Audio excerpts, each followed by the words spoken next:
Сәлеметсіз бе оқушы, 149 сабақ есептер шығару. А есеп екеуі бірдей. Шамалар үшбұрышына қара, шамалардың үшбұрышқа орналастыр. Есепті шығару үшін үшбұрыштың қалай қолдануға болады. Бірінші есепте ауданын табу. Төртбұрыштың ауданын табудың формуласы бізде S тең А көбейтілген Б еді ғой. Бұл жерде А-ны ұзындығы деп белгіледім мен. Бұны ені деп белгіледім. Сонда бірінші есепте S ені мен ұзындығын көбейткен кезде ауданы шығады. Ал ауданды А-ға бөлсең Б шығады, ауданды Б-ға бөлсең керісінше А шығатыны көрініп тұр. Сол себепті екіншісі жалпы массаны табу үшін, яғни бір заттың массасы мен санына көбейту керек. Немесе керісінше, я? Сол сияқты құнын табу үшін бағасы мен санына көбейту керек. Мына шығарып жүрген есептеріміз ғой. Соны үшбұрыштарға қойдық. Екінші, жаңа үшбұрыш бойынша есептер шығарамыз. Кесте бойынша есептер құрастырып, оларды шығар. Мына жерде бізде бір заттың массасы берілген, саны бірдей, жалпы массасы. Яғни ол кезде 1000 грамды бөлемін 200 грамға бізде сан шығады.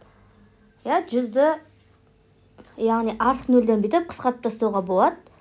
10-ды 2-ге бөлсек бізде 5 болады. Сонда бірдей 5 сан грамдарды қысқарып кетеді. Сонда 5 саны шығады. Осы 5-ті 50-ге көбейтем. 50 грамды 5-ге көбейтсем 250 грамм болады. Сонда жалпы массасы мына жерде 250 грамм деп жазып қоямыз. Бір заттың бағасы саны құны берілген, екінші есепте 400 теңге 2 дана. Яғни 400 теңгені 2 данаға көбейтсек 800 теңге болады. Енді құны бірдей дейді.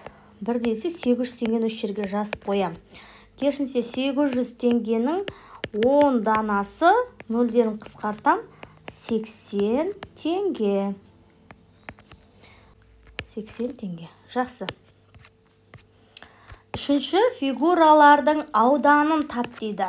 Бірінші деп қояйын. Мұқият қараймыз. Фигуралар бізде екі фигуралардың өлшемімен берілген. Бірінші фигура бізде ұзындығы 4 метр, ені 3 метр болып берілген. Енді осының ауданын тауып алайын. Біріншіден де 4 метрге көбейтемін 3 метрді 12 метр квадрат берілген. Дәл осы есепте мына жерде шаршы берілген. Шаршының қабырғасы бізде 5 метр шаршы. Яғни бізде білеміз шаршының S2-ден сол метрге квадраттай саламын. 5-тің квадраты деген сөз ғой. Бізде 5-тің квадраты 5 көбейту 5 деген квадрат бізде. Сонда 25 метр квадрат. Енді жаңағы S1-ге қосамын S2-ні, яғни 12 метр квадратқа қосамын 25 метр квадратты болады бізге 37 метр квадрат болады. Сонда жауабы, яғни мына екі жасыл мен мына екеуінің ауданы екеуі қосқан кезде жаңағыдай S деп қояйыншы бұл жерді. Жалпы S деп қояйын.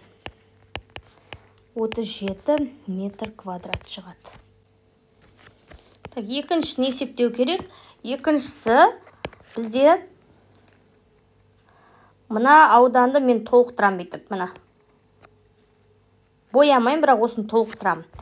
Сөйтемді бұның ұзындығын 6 метр, енін 4 метр деп белгілеп аламын. Сөйтемді жалпы ауданды тауып аламын. 6 метрге 4 метрді көбейтсем 24 метр квадрат деймін. Енді осы боялмаған бөліктің ені мен ұзындығы 2 метр деп көрсетіп тұрғым. Мына жер 2, мына жер 2. Сонда шаршы ғой. А1 деп қояйын.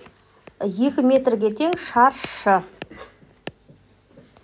Осы шаршының ауданын табайын. 2 метр квадраттың квадраттай саламыз. Сонда 4 метр квадрат. Енді бізде жаңағы ауданы табу үшін S-тен S1-ді азайтамын. 24 метр квадраттан азайтам 4 метр квадратты 20 метр квадрат болады. Жауабы ауданы 20 метр квадрат. Яғни мына боялған жағының ауданын есептедік. Жақсы. Төртінші есепті шығар. Сырым достарына туған күнін жасады. Ол ауланы безендіруге 10 данадан 5 қорап түрлі түсті шар дайындады. Олардан 2 есе кем туған күнге киетін қалпақтар және қалпақтардан 5 есе кем мерекеге шашатын ұсақ қағаз әкелді. Ол неше мерекеге шашатын ұсақ қағаз әкелді. Шешуі. Бірінші 10 дананы көбейтем 5 қорап шарға, жалпы болады бізде 50 шар. Бұл біріншіден. Осы 50 шардан 2 есе кем туған қалпақтары, яғни 50-ді бөлемін 2-ге 25 жаңа туған күн қалпақтары. Туған күн қалпақ деп қойын. Үшінші есеп бізде ұсақ қағаздар 5 есе кем дейді. 25-ті 5 есе кем ол туған күн қалпақтарынан 5-ке бөлсем 5 болады. Бұл бізде ұсақ қағаздар. Сонда жауабы мерекеге 5 шашатын қағаз әкелді.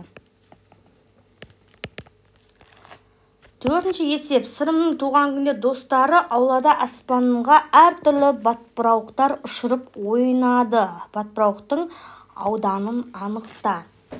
Яғни мұнан мен бірінші деп қояйын.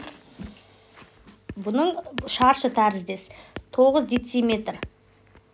Шаршы деп қояйын. Яғни шаршының ауданы соның дециметрді квадраттай салам, немесе 2 рет көбейте салам. Сонда 81 дециметр квадрат болады. Жауабы шаршы ауданы 81 дециметр квадрат. Мынау екінші деп қояйын. Так, бізде үшбұрыштардың ауданы берілгендіктен, мына көкті мен аламында мына жаққа орналастырам. Айналдырып түсірем. 52 сантиметр сақталады. Бізде жалпы 18 ғой. Соның жартысы 9-9-дан болып қалады. Мұнан апарып мұна жаққа қойдым. Түсінікті. Сонда бізде ұзындығы 52 сантиметр, ені 9 сантиметр болып қалады. Мұна төрт бұрышты ауыстырып мұна жерге алып келдім. Сонда бізде төрт бұрыштардың ауданын табу оңай бізде. Сіздер әлі үш бұрыштың ауданын табуды білмейсіздер. Сол себептен осы жерде 52 сантиметрді 9 сантиметрге көбейтем. Так, 18 бір ойда 45-46 сантиметр квадрат. Яғни ауданы 468 сантиметр квадрат. Екінші тәсіл дейікші, мына бірінші тәсілде бөлейін. Екінші тәсіл. Үшбұрыштардың өзімен шығаратын болсақ, мына табаны бізде 18-ге тең, көбейтемін 52-ге. Сонда бізде мына жерлерде жоқ болған үшін бұны 2-ге бөлеміз.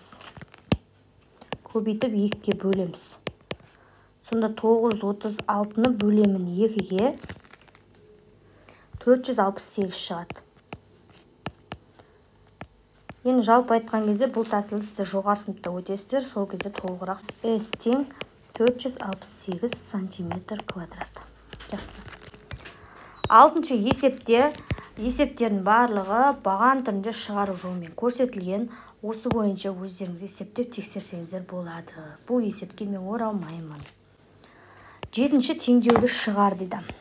35 көбейтілген 3 қосу x тең 543 қосылған 392.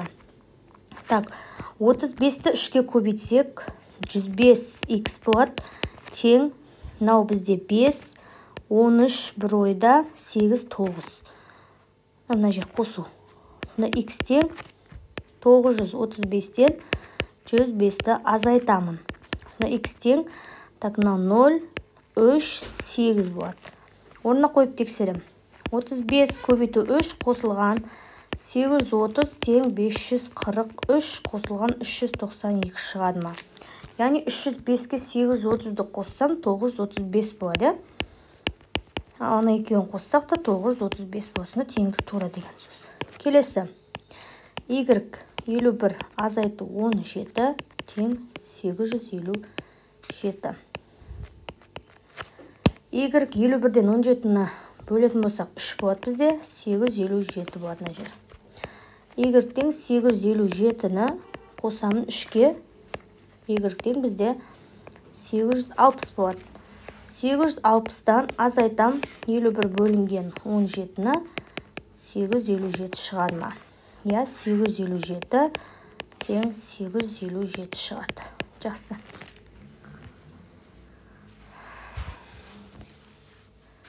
Сегізінші, жұмысшылар балалар алаңқайын салу үшін өлшеу жұмыстарын жүргізді. Олар шаршы пішінді 2 алаңқай дайындады. Олардың әрқайсысының периметрі 90 метрден кем екені белгілі. Периметрдің біреуі екіншісінің цифрларының орнын ауыстырғаннан шығады.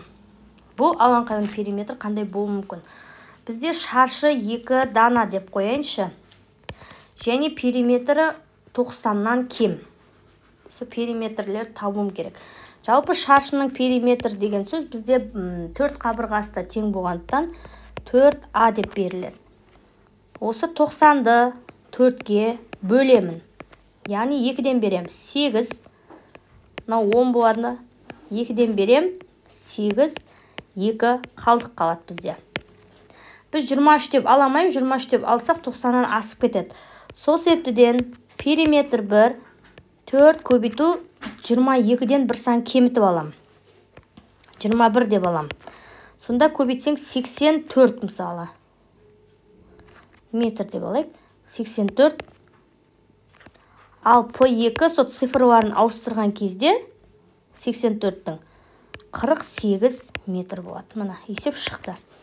Сонда жауабы периметр 1-ім 84 метр, периметр 2-ім 48 метр. Жақсы, сау болыңыздар.